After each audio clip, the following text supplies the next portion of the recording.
Primero agradezco a la sociedad, agradezco en particular a mis amigos Peñalosa y Lucía Álvarez la invitación. Muchas gracias.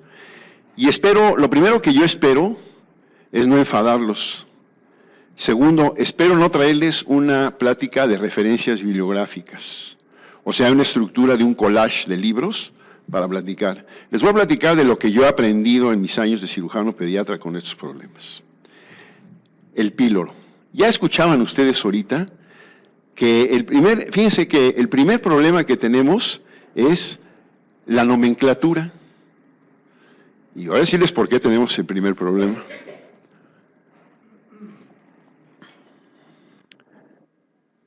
El nombre clásico con el que nosotros aprendimos y conocimos es hipertrofia congénita del píloro. Punto. Ese es el nombre.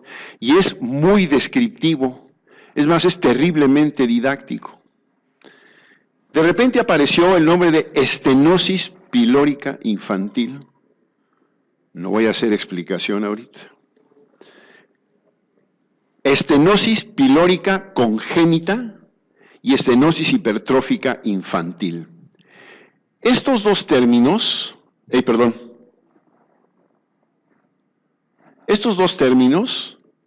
desde ahorita les digo que los vamos a desechar y van a entender por qué. Porque hemos tenido que adoptar también el nombre de estenosis pilórica infantil. Este es un agregado en la plática, este es un agregado nada más. Resulta que nuestros sacrosantos médicos de las aseguradoras, si ven el nombre de hipertrofia congénita del píloro, practican una cultura de discriminación para pagarlo porque es congénita la enfermedad y automáticamente la excluye. Si uno le pone estenosis pilórica infantil, ya no la excluyen. Entonces, para los médicos, para todos nosotros, hablar de hipertrofia congénita del píloro es lo correcto. Para llenar los papeles para las reclamaciones de seguro, los cirujanos tenemos que llenar esto, manejamos estenosis pilórica infantil. Fue lo primero que tuvimos que aprender a base de golpes con los familiares, no con ellos, sino porque les regresaban el reembolso de gastos. Fíjense nomás en qué terminamos. Una vez hecha la aclaración, vamos a ver cuál es la historia. No es un diagnóstico reciente, es un diagnóstico clásico. En 1777, Armstrong describe el primer caso. Esto está relatado en el libro de Benson. Ahí está. Entonces tenemos, en 1777 se describe el primer caso, por cierto, en Inglaterra, de un médico que había tenido entrenamiento en Italia. Para el que tenga curiosidad de ver esto, en Italia se publica el primer libro de pediatría infantil, el primero.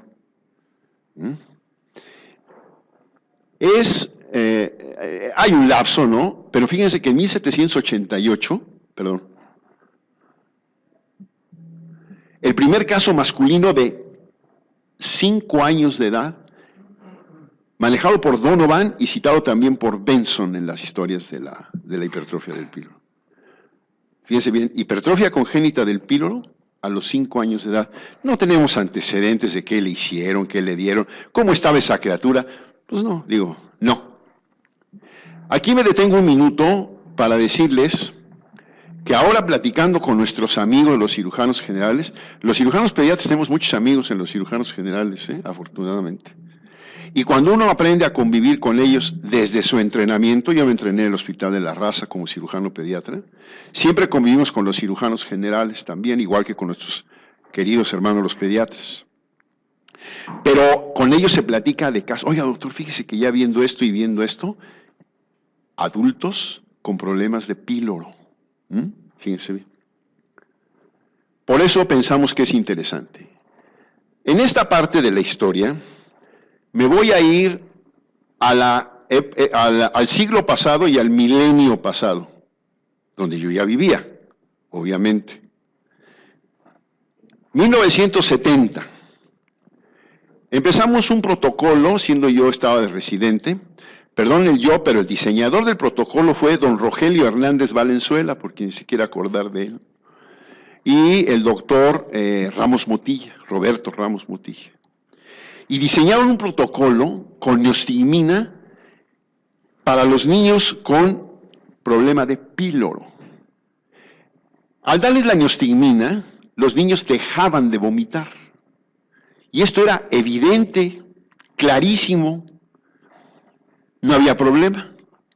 Sin embargo, en esa época, este protocolo de tratamiento con nitrato de metilescopolamina y neostigmina, oficialmente era neostigmina, después lo modificaron a nitrato de metilescopolamina, estaba dando unos resultados formidables. Me acuerdo de don Marcelino Figueroa, el radiólogo pediatra de allá de la raza, compañero de Manzano y de todas las playas de gentes sabias de la radiología pediátrica, que empezaron a ver que efectivamente los niños dejaban de vomitar, pero don Marcelino Figueroa alertaba en sus estudios que había algo que no estaba bien en las series gastrodenales. Estoy hablando de 1970, Entonces no había más que la serie gastrodenal. ¿Qué sucede con el tiempo? Empiezan entre 1975 y 77, empezamos los cirujanos pediatras a valorar pacientes con problema en el píloro, pero ya de mayor edad, niños de 3, 4 meses hasta de 4 años de edad.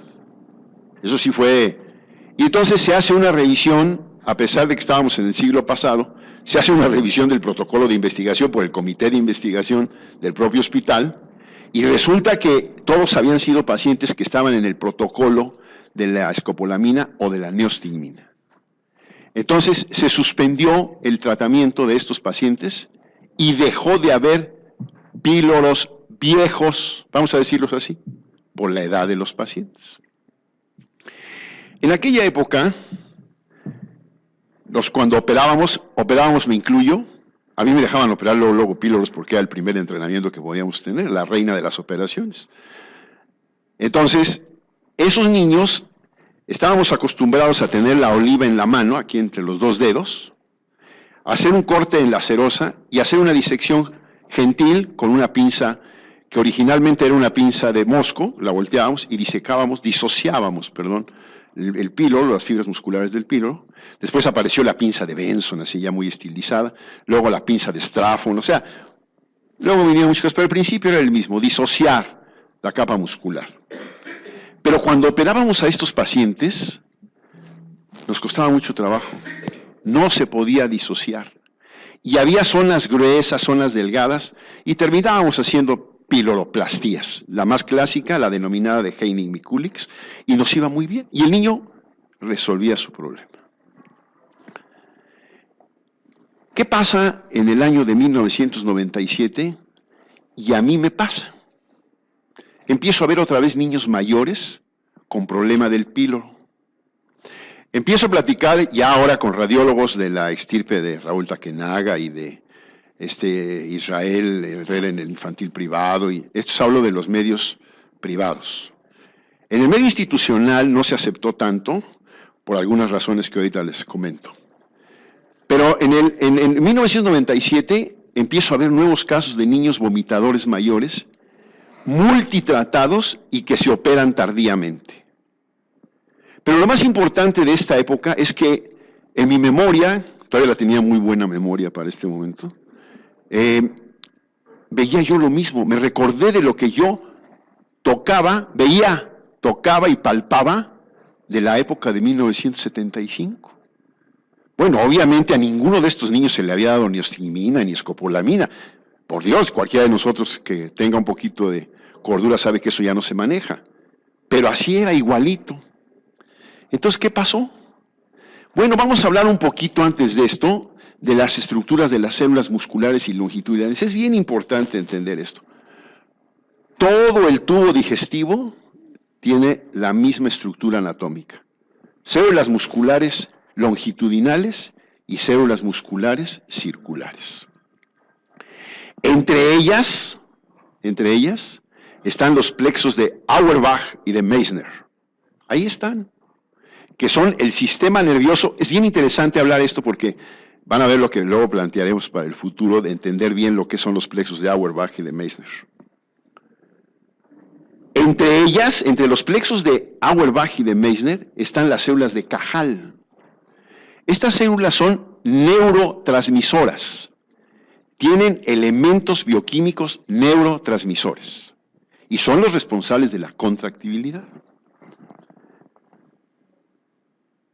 Las células de Cajal, es bien importante, estas que están aquí, se marcan con inmunohistoquímica. Si esperamos verlas con las tinciones habituales de hematoxilina o eosina, pues no se ven. Tienen que hacer una reacción de histoquímica para poderlas detectar. ¿Y qué sucede cuando hace uno estos estudios? Primero, se han denominado por los mismos anatomopatólogos como el marcapaso de la contractibilidad. Fíjense bien la palabra, marcapaso. O sea, son los que marcan el ritmo de apertura del píloro, en el caso del píloro, abriéndolo y cerrándolo de acuerdo a la onda que le va llegando del del antro gástrico. En la hipertrofia del píloro, nosotros vemos que estas células de Cajal están disminuidas. No hay. O están bastante disminuidas. Cuesta trabajo buscarlas y encontrarlas. Pero además encontramos que hay una disminución del péptido intestinal vascular que producen. Entonces ya tenemos definido esto, que no es nuevo, ¿eh? Esto cualquier libro que vea uno de los clásicos de cirugía pediátrica, ahí está escrito. Pero ahorita tiene valor recordarlo. El músculo circular pilórico predominante, que da una posición de playa cascada. Imagínense un poquito en el antro pilórico, lo vamos a ver ahorita en una radiografía. En el antro está la playa del material del estómago, y luego cae en cascada a la vela duodenal, al duodeno, a la primera porción del duodeno. Y acuérdense que los médicos, todos, no excluyo a ninguno, somos románticos de la medicina y nos gusta hablar en términos de este tipo y ser menos tecnócratas en estas palabras. Hay que seguir siendo romántico para estas cosas. Esto produce esta constante entrada sobre un músculo que retiene, que no tiene buena contractibilidad, nos produce un edema de la mucosa. Hay una función de semibloqueo, por eso los niños vomitan. Cuando nosotros relajamos esto con los medicamentos, se pierde ese edema, más bien no se genera y por lo tanto los niños dejan de vomitar. Ojo. Las alteraciones degenerativas hialinas que hay por sobrecarga, estas son evidentes en los estudios de histopatología en la musculatura pilórica. Eso sí se ven. Entonces, si tuviéramos la curiosidad de a todos los niños que operamos con hipertrofia de píloro, tomarle una muestra de músculo, esta sería su manifestación y sobre todo si le hacemos reacciones de histoquímica para buscar las células de Cajal. Tenemos una inhibición de la pseudocolinesterasa, o sea, la enzima que se encarga de disminuir la contractibilidad arrítmica de la musculatura pilórica y en general del intestino, pero en particular por su riqueza de concentración, ahí es más notable. Aquí tienen ustedes el píloro. Este es un píloro normal, miren, Aquí está esquematizado, aquí está el fundus gástrico, aquí están las contracciones y aquí está la entrada al duodeno o vela. Vean ustedes, voy a llevarlos para acá para que vean la vela duodenal, que es bien importante, la primera porción del duodeno. Sin embargo, cuando el músculo se hipertrofia, nosotros tenemos un choque constante de la mucosa, lo que produce edema en esta zona y aumenta, además del bloqueo mecánico de la propia musculatura, el bloqueo por inflamación que va dando progresivamente. Por eso de empezar de un discreto vómito, pasamos al vómito de todo, mientras más se va desarrollando el edema de esta zona. Aquí adelanto algo, vean ustedes por qué las famosas imágenes de cola de ratón, la punta de lápiz y todas las que hablábamos radiológicamente de los signos de la hipertrofia congénita del píloro, que son muy importantes. Si esta imagen nos las llevamos aquí a una radiografía, vean lo que es el músculo pilórico, grande, gordo, estamos marcando todo esto. Aquí está el canal pilórico y zona de mayor edema nos adelgaza más. Y aquí está el choque. Si alguien quiere decir que esta es la cola de ratón, bueno, pues está bien, pero ya nos está hablando de un bloqueo y este es el duodeno. Inclusive llega a ser tan fuerte a veces la contracción del mismo duodeno que hay reflujo de la porción duodenal hacia el antro gástrico. Pero estas imágenes de lucha, como esta contractura que se ve aquí del fundus, nunca se debe de ver, se debe de ver lisito. Esta es la imagen anatómica radiográfica, vamos a decirlo. Si queremos recordarlo todavía más en vivo y en todo color, bueno, pues aquí tienen el estómago, aquí tienen la cola de ratón, aquí tienen la punta del lápiz, el signo de la rodilla. Hay muchos signos, son 5 clásicos, pero la verdad es que ver estrecho el canal con esta imagen en un niño con duodeno es clásico y ha sido el motivo de establecer básicamente el diagnóstico. ¿Qué sucede? Además, vean aquí la lucha. Hay zonas de mayor edema. Esta es una imagen en anteroposterior y aquí se ven las zonas claras del fundo luchando con una gastromegalia importante de lucha y por lo tanto de la aparición de un reflujo secundario al bloqueo de salida. No es un reflujo primario, es un reflujo secundario y es otro término que debemos de acostumbrarnos.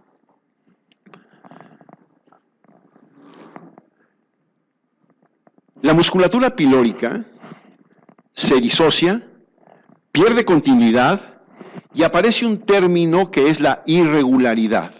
Un término que fue acuñado ya hace tiempo, pero que luego no le damos el valor suficiente, que es la disquinesia antropilórica. Este es un signo que debe uno de buscar cuando el niño es vomitador y no le estamos encontrando bien la causa. Y caemos frecuentemente en el manejo de que es intolerante a las leches y que es... Vamos a hacer un estudio de cómo está su vaciamiento gástrico, ya sea por el método radiográfico o por el método gamagráfico. El gamagrama tiene mucha importancia también en este tipo de valoraciones de estos pacientes. ¿Qué sucede con la radiografía? Miren, es un niño con hipertrofia de píloro, pero vean el desorden. ¿Sí me entienden la palabra desorden? Tengo zonas estrechas, zonas dilatadas, vuelve a estrecharse. Hay una lucha asimétrica para vencerlo. Este es un niño con un píloro modificado por medicamentos. Ahorita vamos a insistir un poquito más en eso. Esto es la clave para el diagnóstico. Nada más que estas radiografías ya no las vamos a ver ahora. Primero porque espero que ya no les demos medicamentos a los niños por el píloro. Pero la segunda es que el estudio estándar de oro no es la radiografía. Es precisamente el ultrasonido. Veanlo. Ahí tienen a un píloro hipertrófico ordenado. Usamos la palabra ordenado con libertad, pero creo que describe lo que se quiere decir. Y aquí tenemos la musculatura, el paso. Fíjense que ultrasonográficamente se repiten los signos radiográficos de la hipertrofia del píloro. Hay cola de ratón, aquí no alcanzo a verlo, sería mucha imaginación, la punta del lápiz o el signo de la rodilla, etc. Pero nos repite el ultrasonido, que no es invasivo, que no le estamos dando material de contraste al niño, y además nos da 2 dimensiones muy claras: el grosor de la musculatura y la longitud del píloro. Si esas 2 medidas salen de lo normal, estamos hablando de una hipertrofia congénita del píloro, sin ninguna duda. Vean ahora lo que sucede en el píloro desordenado. La misma imagen ultrasonográfica, pero con zonas estrechas, zonas amplias, zonas más adelgazadas, y vean, desde acá empieza el problema. Entonces, se puede establecer bien el diagnóstico y siempre la medida clásica es la longitud. Hay que tomar bien clara la longitud. Longitudes de más de 13, 14 milímetros deben de hacer sospechar hipertrofia congénita del píloro.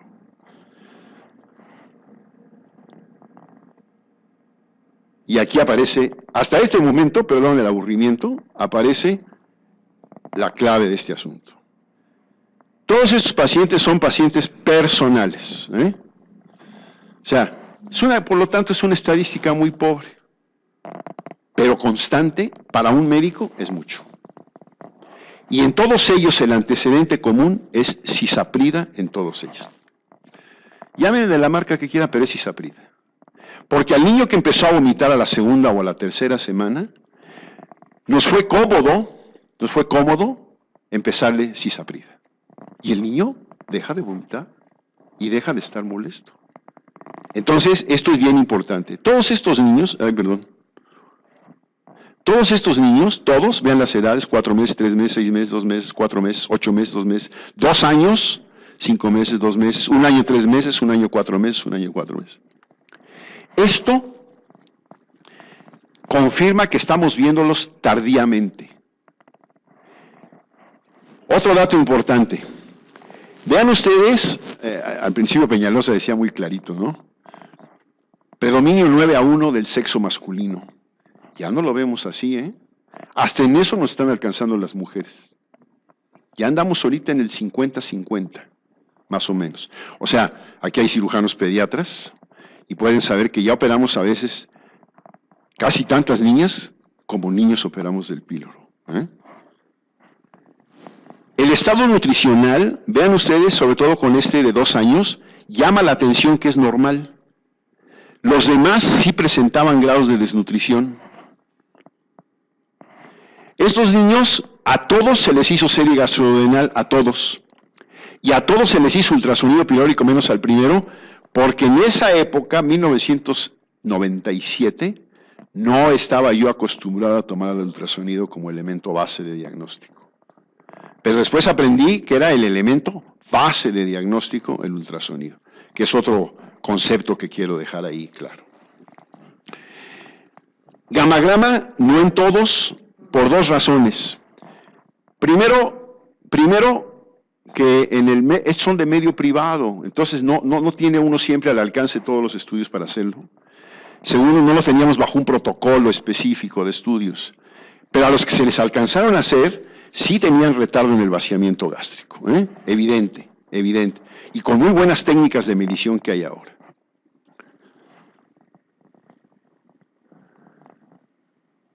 La cisaprida es el medicamento de uso común en el niño vomitador y que difiere el diagnóstico de hipertrofia del píloro.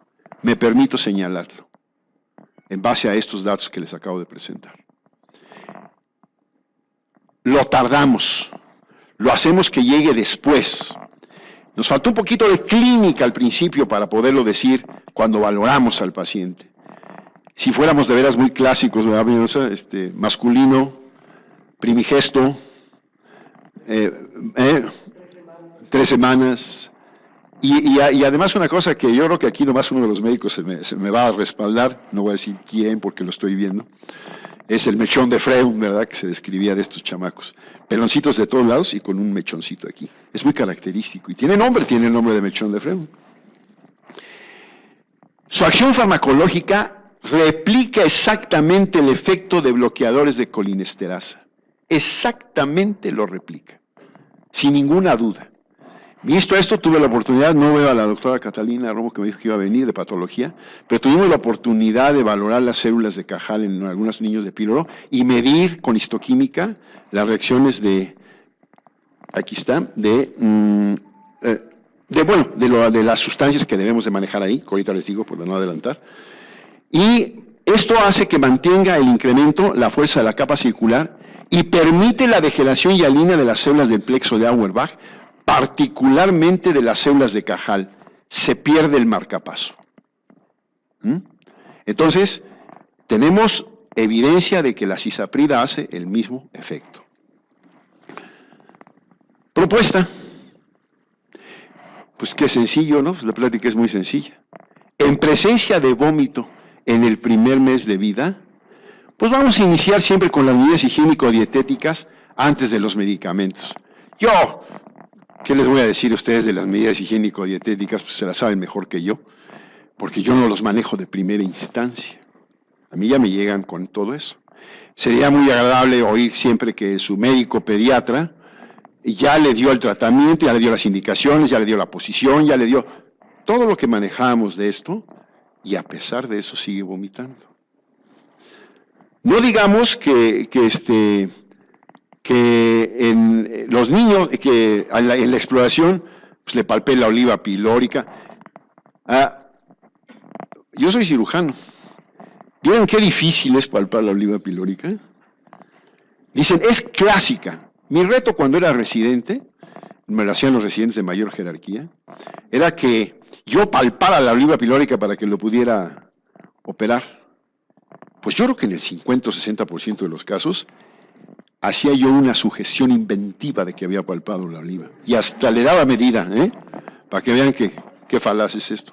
Pero en realidad no la palpaba, porque si el píloro está metido, y eso lo aprendí después, hacia atrás, se va en posición retro, en lugar de quedar transversa debajo del hígado de la zona vesicular, híjole, es imposible prácticamente palparlo.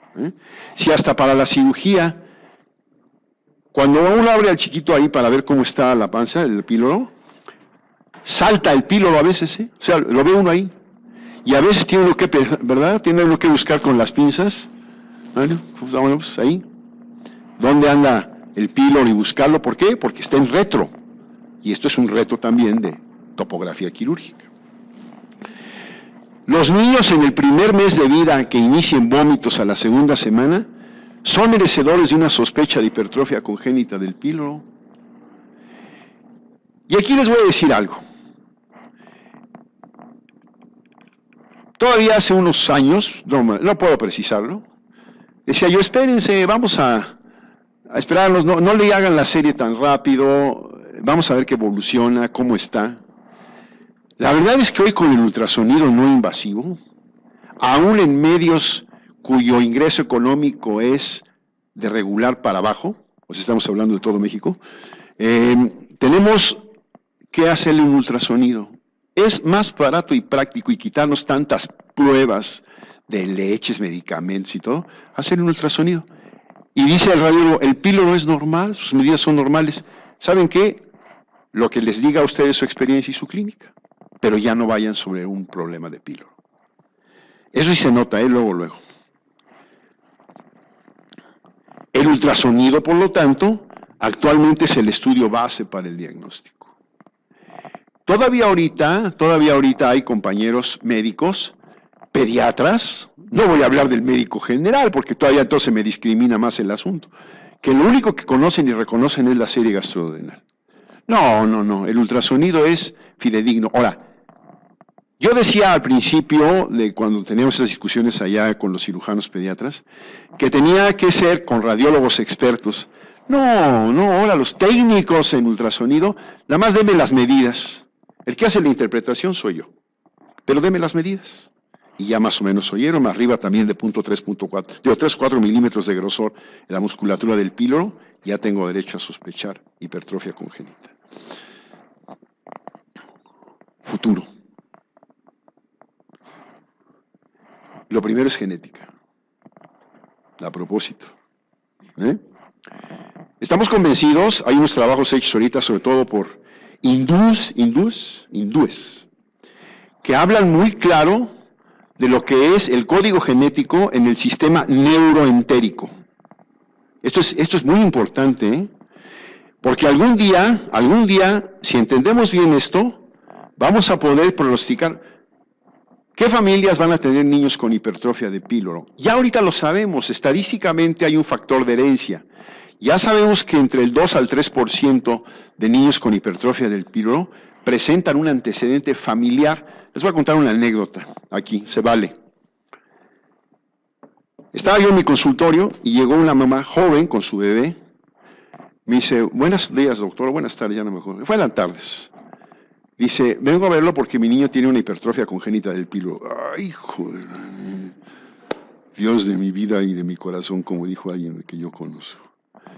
Pues señora, sí, pero ¿usted es doctora o qué?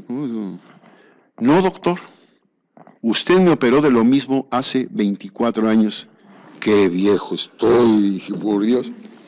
Ya entra la abuela, bueno, en este caso la abuela, O sea, la mamá de la niña, la mamá de la mamá, la abuela, y ya me empieza a platicar, y sí, efectivamente, ¿y saben qué? Sí tenía hipertrofia congénita del píloro y era niña. Entonces, mamá e hija con hipertrofia. Esto es un comentario nada más de reforzar la idea de que el píloro tiene factor de herencia.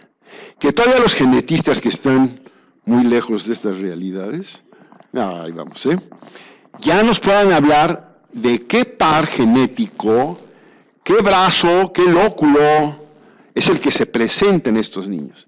Y estos son motivos de trabajos de investigación. Ahí tienen trabajos de investigación reales, no para saber si la mitocondria está cabalgando sobre un ADN o no, eso no tiene nada que ver. Aquí hay que ver, decir, todos los niños con hipertrofia de píloro se les va a hacer un estudio genético para demostrar cómo están sus cromosomas. Y empezar a trabajar, este es el futuro. La genética es el futuro. Ya de ahí aparecerán hasta por qué aparecen los marcapasos del fundus gástrico y otras cosas. Para hablar precisamente del sistema nervioso autónomo del tubo digestivo. Es un temazo, tema. El sistema nervioso autónomo del tubo digestivo tiene una ruptura en la orden del fundus gástrico hacia el píloro que va permitiendo esa disociación y que va permitiendo que el factor de crecimiento de las células de Cajal no se dé. Esto está leído en literatura que hemos oído en los congresos de cirugía pediátrica, pero que todavía no hablamos, entonces por eso me atreví a hablar del futuro. Y finalmente, lo que va a ser el tratamiento del píloro. Cada día somos menos invasivos. Vamos a hacer tratamiento endoquirúrgico de la hipertrofia congénita del píloro. ¿Qué entiendo yo por el tratamiento endoquirúrgico? Pasar la sonda, la visión directa a través de un sistema endoscópico, llegar a la musculatura del píloro. Ahorita se antoja, ya se hizo, pasar un catéter de Fogarty, inflar el globito de Fogarty dentro del canal pilórico y disociarlo. No funciona, no funciona. Ya los estudios controlados no funcionan. Pero debe de haber algo que, fíjense bien, que nos permita disociar igual respetando la mucosa o nos permita instalar un marcapaso. Estas son posibilidades. Ese es el futuro del tratamiento endoquirúrgico. Yo espero no haberlos aburrido. Espero que hayan aprendido algo de lo que aprendimos. Les dije que el día de hoy no venía a traerles una revisión bibliográfica. Lo que yo he aprendido, por qué lo he aprendido, desde cuándo lo aprendí y qué es lo que hago. Muchas gracias.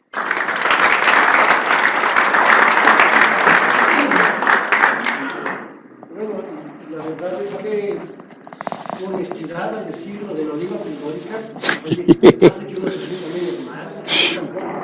Yo solo la he palpado cuando están anestesiados los bebés. Ah, no. Sí, eso sí ya. Ahí sí ya tiene otra variable.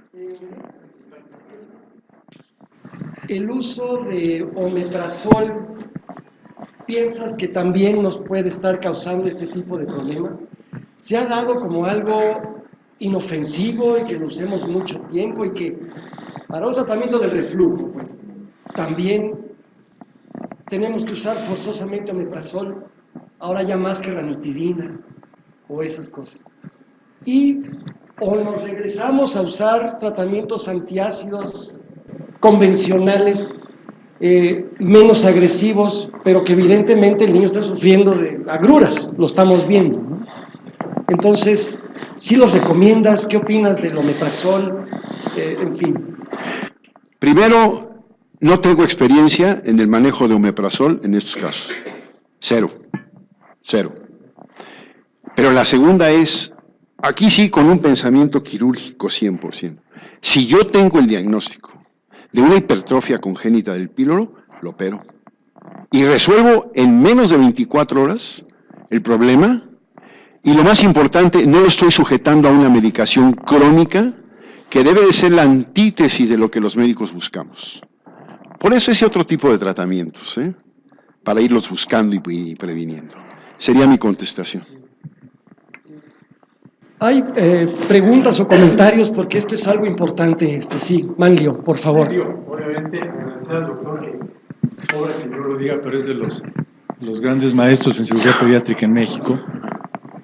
Y solo un par de comentarios.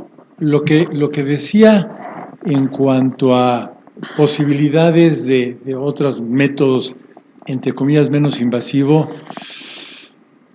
La experiencia, mucho menor que la de usted, pero la experiencia que yo tengo es que estamos lidiando con una capa muscular bien gruesa que el pensar en cómo hacer una horadación de eso está medio difícil. Hace muchos años se intentó pasar una sonda transpilórica, alimentarlos así, un estudio muy grande que se hizo en Inglaterra. Son chamacos que se dejaron hasta 6 meses con alimentación a través de la sonda y entonces empezó a ceder. Entonces, hoy por hoy, mientras ciertamente no aparezca otro método, la piloidectomía sigue siendo el estándar en el tratamiento de esto. Usted, doctor, comentaba sobre la relación entre medicamentos y la generación o la aparición o el retardo en el diagnóstico de la hipertrofia pilórica. Curiosamente, hace 2 o 3 semanas me he topado con 2 o 3 artículos que hablan de la relación entre 2 tipos de antibióticos y la presencia de hipertrofia pilórica, la eritromicina y la citromicina, que si bien regularmente no se usan en niños de esta edad, en algunos pacientes con pertusis o con clamidia en etapas tempranas, es uno de los tratamientos propuestos y se ha encontrado una relación en un incremento hasta el 20% en la presentación de hipertrofia pilórica infantil. Entonces es uno de los aspectos que también vale la pena tener en mente hoy en día. El primer comentario, y te voy a regañar, porque siempre nos hablamos de tú y ahorita te pusiste muy formal con el usted. Entonces, por favor, una generosa dotación de niño. La segunda es, el tratamiento endoquirúrgico está surgiendo porque en los simuladores que se están usando, y aquí la Universidad Nacional Autónoma de México tiene un muy buen grupo con los simuladores, están empezando a ver que la invasión endoquirúrgica empieza a ser el líder. Ya viste ahorita lo de apendicectomía a través de sonda orogástrica y perforar el estómago y hacer desde ahí la apendicectomía y sacar el apéndice por el estómago. Cuando han hecho estos estudios, han tratado de bloquear el píloro, fíjate bien, para que no haya problema de reflujo ni salida, como parte de la técnica de la apendicectomía. Y de ahí surgió que los cambios manométricos que tiene el píloro son significativos. Entonces, de ahí surgió la idea de que en un futuro pueda haber tratamiento endoquirúrgico. No llego a más, es futuro. Si tuviera yo aquí el futuro en mis manos, pues ahorita estaría yo, bueno, no estaría aquí platicando con usted, estaría yo en otro lado. Pero ese es el futuro.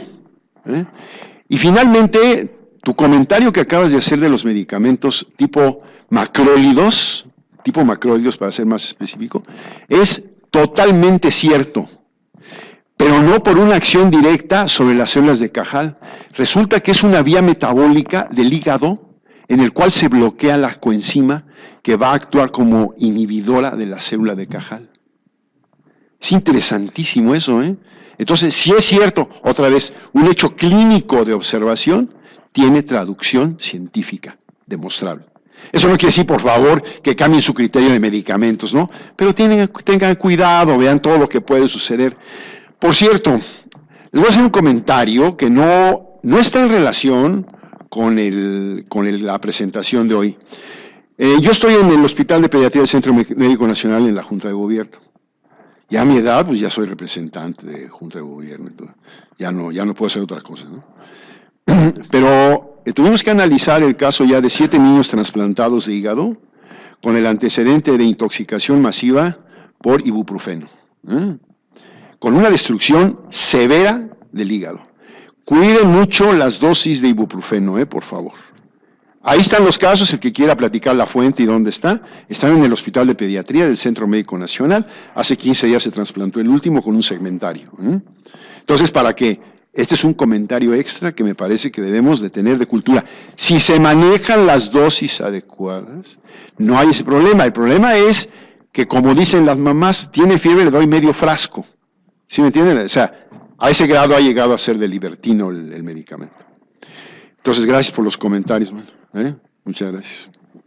Doctor Luna, por favor. Anestesia en presencia. Pues, ¿cómo se llama? Felicidades por la plática, porque realmente en muy poco tiempo nos relató realmente toda la historia de la hipertrofia de píloro, ¿no? Y la hipertrofia congénita de píloro. Yo llegué a la raza después de usted, pero ya había dejado escuela. No digan cuándo. No, por favor, si llegó después que yo menos, por favor. Incluso lo que decía de la oliva pilórica, tocar la oliva pilórica y todo, es muy difícil. Nosotros lo hacíamos ya bajo anestesia para poderlo ver. Y entonces era, ¿cómo se llama? Y todos los anestesiólogos aprendimos a ver si efectivamente decir, vamos a ver, esto será un píloro o no será un píloro, ¿no? Y agarramos ya dormido, agarramos la pancita y pues agarramos ya relajado, entonces no, si es o no va a ser uno, no es una, pero ya está dormido, se quedó quedando. Ven porque es un buen anestesiólogo. Bueno, y resulta que dijo algo muy importante al final en los métodos de diagnóstico. El ultrasonido está siendo un detonante en todas las especialidades y a lo largo de la vida de los seres humanos, o sea, de todas las especialidades, desde pediatría hasta el paciente anciano. Y no solamente para hacer diagnósticos, sino para hacer diagnósticos, para localizar espacios, para localizar nervios, para localizar vasos, para todo. Y está siendo prácticamente, yo ojalá y no me equivoque, pero máximo en 5 años va a ser un método de diagnóstico que todo médico va a tener que tener en su consultorio y va a tener que aprender a interpretarlo, independientemente de lo que sea. ¿Por qué? Porque, ¿cómo se llama? En la actualidad el ultrasonido se utiliza para todo, incluso en endoscopía se está obviamente. Está tan avanzado el ultrasonido que está haciendo ultrasonido endoscópico y a través del ultrasonido, por ejemplo, resolver este tipo de problemas. Y ya hay varios protocolos en el mundo trabajando en resolver el problema de hipertrofia pilórica a través de ultrasonido endoscópico. Entonces, yo creo que vamos avanzando, ¿no? Qué bueno que nos ha tocado vivir esta época. Y qué bueno que, ¿cómo se llama? Que tengamos ahora un espíritu más crítico para seguir avanzando, no solamente en esto, sino también en otros problemas como la genética, como otras cosas para hacer mejor las cosas como médicos. Y felicidades más. No, muchas gracias. Allá Edna, pero también Jesús, ¿no? Si quiere. Edna, por favor. Bueno, obviamente un comentario de genética y en relación al caso que nos platicaba, doctor, como la hipertrofia congénita de píloro es y sigue siendo una malformación congénita que se hereda en forma multifactorial, cuando la mamá es la que lo tuvo, tiene una carga génica, la parte ambiental, bueno, no la voy a discutir ahorita, pero tiene una carga génica mayor que si el que lo tuvo fue el papá. El sexo femenino, aunque las estadísticas se están emparejando, pero originalmente, que era 9-1, luego 5-1, y ahora en esta que usted nos presentó es 1-1, pero es una estadística chiquita. En realidad siguen siendo más los varones que las mujeres, pero cada vez se acercan más. Sin embargo, se considera que el sexo femenino es el que más se defiende, entre comillas, génicamente de la hipertrofia de píloro, lo cual significa que si ella lo tuvo, su carga genética es mayor y por eso el riesgo de recurrencia en su descendencia, como en este caso, obviamente es mayor. Y la hipertrofia de píloro sigue siendo una malformación congénita aislada, no es una malformación que en general se asocia a síndromes, y esas son dos cosas muy importantes al respecto porque finalmente nos van a explicar mucho de lo que viene en genética, que como usted bien dijo, ya se están haciendo plataformas moleculares para ver cuál es la carga génica para cada paciente, sobre todo si tiene una mamá que tuvo hipertrofia de píloro. No, muchas gracias por el comentario, ¿eh? Excelente. Sin comentarios el comentario. Excelente. ¿Alguna otra pregunta? La mera verdad, muchas felicidades. Primero, y que no se ofendan mis amigos cirujanos, creo que usted es un cirujano muy culto y muy bien educado, porque algunos más son operadores. Así decíamos en el imán, ¿no? En fin, no, la otra cosa es porque hace unos años tuvimos una plática con los cirujanos del grupo donde yo trabajo, allá en el Inglés de aquí, como recriminándonos a los pediatras que por qué no mandábamos piloritos, que había habido un descenso enorme en los números de casos de píloro, y empezamos a hablar mucho de los proquinéticos y esos medicamentos, ¿no? No tanto los antiácidos tales como omeprazol y otras cosas por el estilo, ¿no? Pero sí los proquinéticos, que por alguna razón, y hace unos meses nos tocó un paciente ahí en el Inglés, demasiado grande para nuestros estándares de píloro, ya tenía 1 año y cacho, y algo tenía y fue un píloro. Pero no, primero de veras sí lo felicito, doctor, porque muy clara, muy completa la plática, muy interesante. Muchas gracias y qué bueno que me reforzó con ese comentario la edad del paciente. Perfecto. Vean que no son hechos aislados, ¿eh? O sea, ya no están tan aislados. Ahora sí, esto es igual que el comentario, disculpen la comparación tan burda, de que ¿quién no ha tenido un contacto con alguien que lo ha robado o tratado aquí con un familiar en la Ciudad de México? Pues no es residente del distrito de la Ciudad de México. Sí. Pues primero, muchas gracias. Una excelente presentación, muy didáctica, muy entendible. A mí me quedó claro que el principal problema aquí es el diagnóstico. Si no lo estoy oyendo bien. Creo que hay que alejarte un poquito del micrófono. Perdón. Sí. Bueno, decía que el principal problema, como en todo en la medicina, es el diagnóstico. Cuando uno tiene el diagnóstico clínico, paraclínico, de hipertrofia pilórico, pues no usa uno cisaprida o algún otro procinético. Ya está uno pensando de inmediato en que va a ser quirúrgico. Generalmente se usa, cuando menos eso es lo que yo tengo entendido, procinéticos para otros problemas, llámese enfermedad por reflujo, llámese, pero si uno capta, claro, un diagnóstico clínico y paraclínico de enfermedad, de hipertrofia pilórica, pues tiene que ser quirúrgico y ya no estar, primero, produciendo los daños que usted ya estaba comentando en relación a cisaprida. Segundo, aparte de que se retarda, finalmente va a ser quirúrgico. Finalmente va a ser quirúrgico. Finalmente, entonces, ahí yo creo que el principal, es un mensaje que yo creo que cuando menos yo asumí después de su plática, que la clínica es importantísima. Además que ahora ya tenemos, lo que nos acaba de mostrar, el ultrasonido.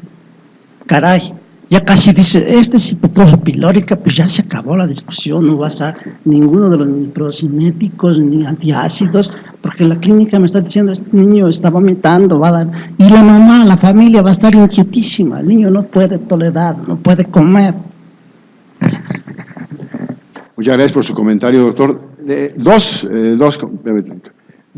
observaciones. La primera, una superficial, que es la clínica es fundamental, ya lo vieron. Eso no tiene discusión y nuevamente refuerza lo que es la característica propia del médico.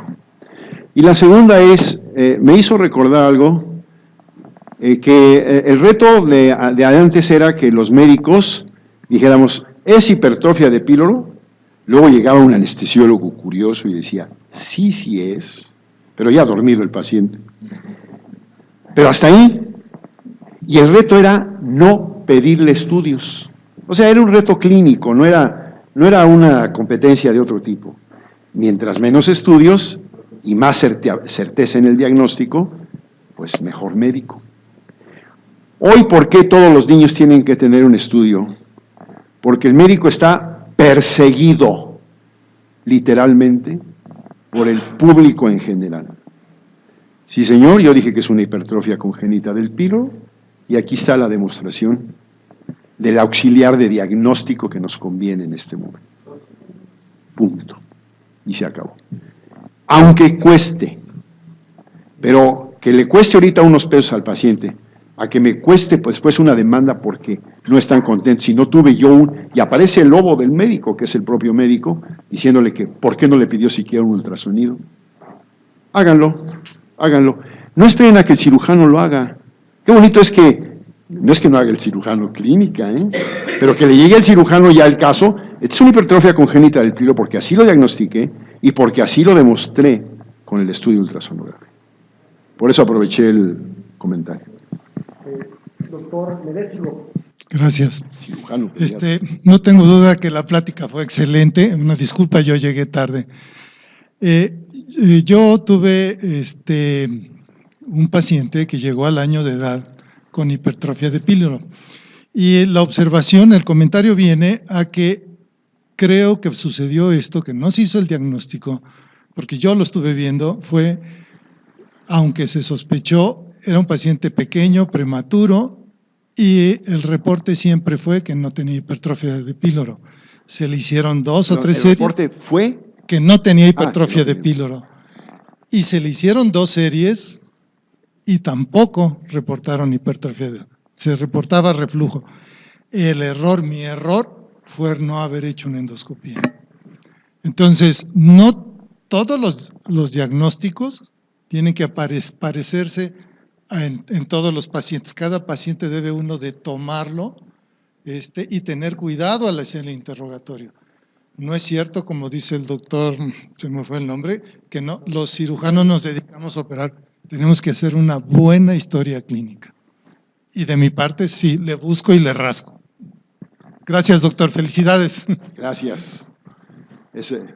Doctora. Perdón, yo estoy dando la palabra indebidamente.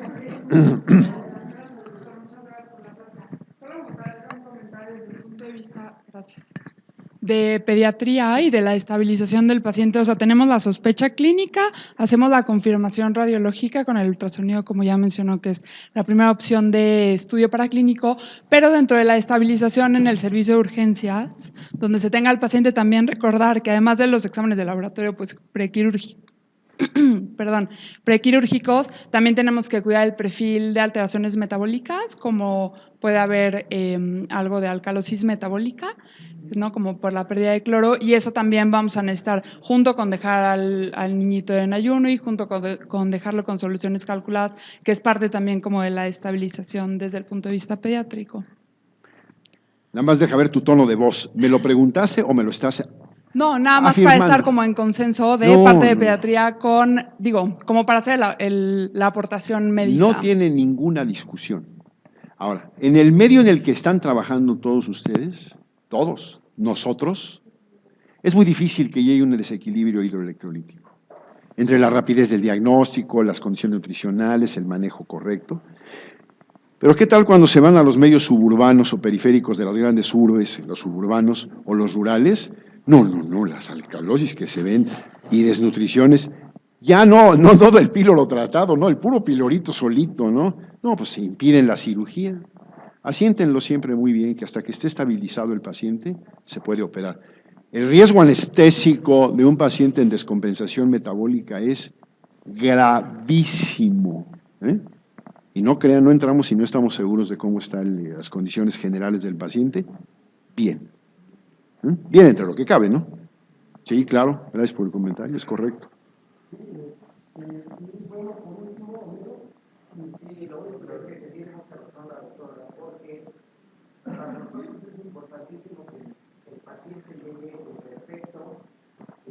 Equilibrio hidroelectrolítico, ya que de esa manera vamos a poder tener menos complicaciones en el transoperatorio.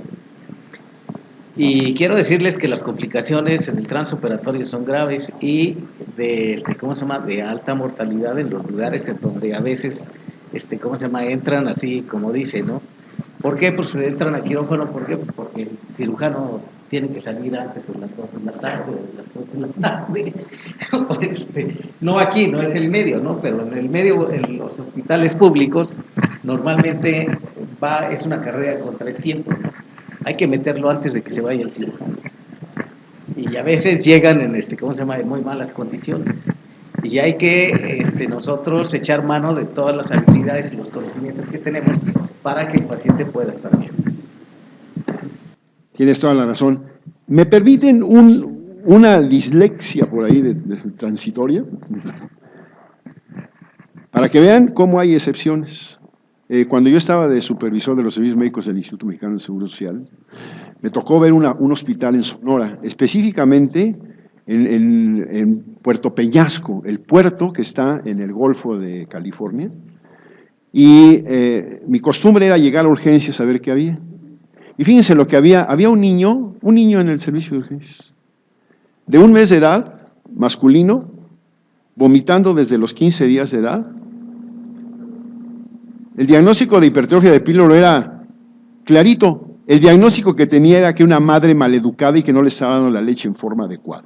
Y lo iban a dejar internado para entrenarla en el manejo. Cuando lo veo, dije, es una hipertrofia de píloro, descompensado. Le pusimos venoclisis.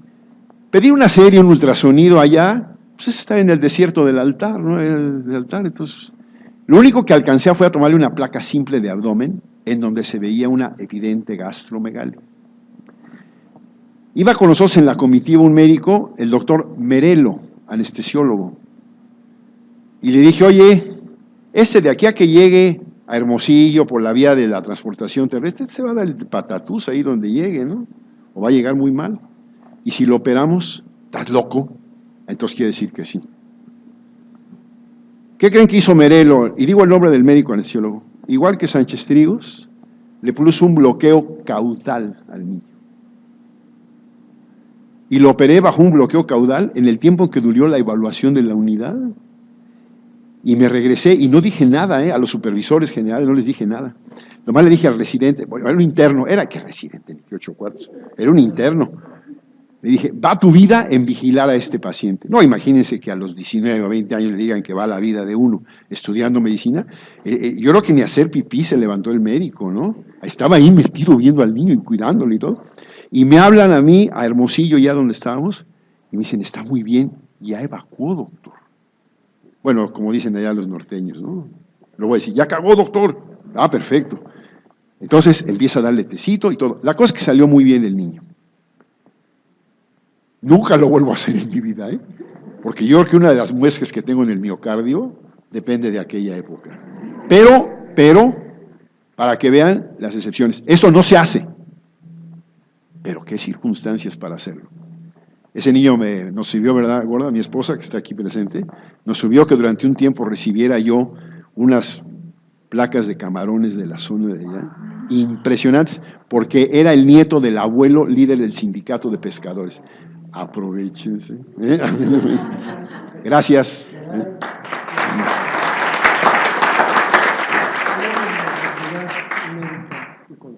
Muchas gracias. Gracias.